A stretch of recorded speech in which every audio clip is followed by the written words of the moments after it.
নির্বাচনের খবর শুনছিলাম। নির্বাচনের খবর জানাতে আমাদের সাথে সহকর্মী গাজীপুর থেকে ইকবাল আহমেদ সরকার এবং নেত্রকোনা থেকে সুব্রত সুমন যুক্ত ছিলেন।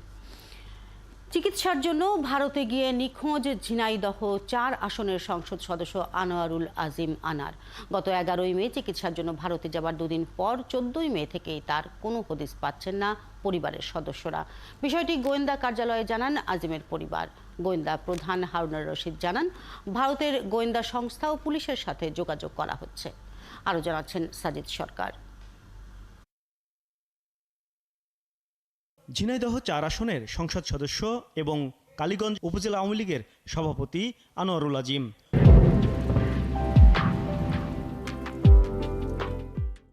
গত ১১ মে কানের চিকিৎসা করাতে তিনি ভারতে যান।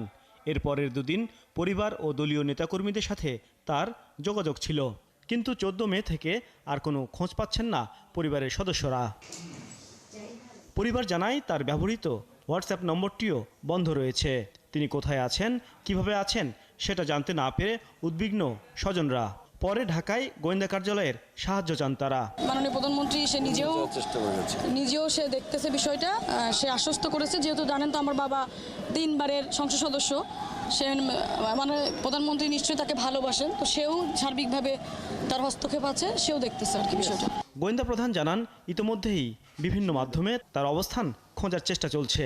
তার ব্যবহৃত ফোন নাম্বারের সর্বশেষ অবস্থান জেনে ভারতের গোয়েন্দা সংস্থাও কাজ করছে। আর আমরা যখন ইন্ডিয়ান পুলিশের সহায়তা আবার দেখলাম যে ইন্ডিয়ান নাম্বারে যে লোকের সেটা হচ্ছে মুজাফফরাবাদ, অর্থাৎ বিহারের দিকে। তো সব কিছু মিলিয়ে আসলে আমরাও বিষয়টা খোঁজখবর রাখছি।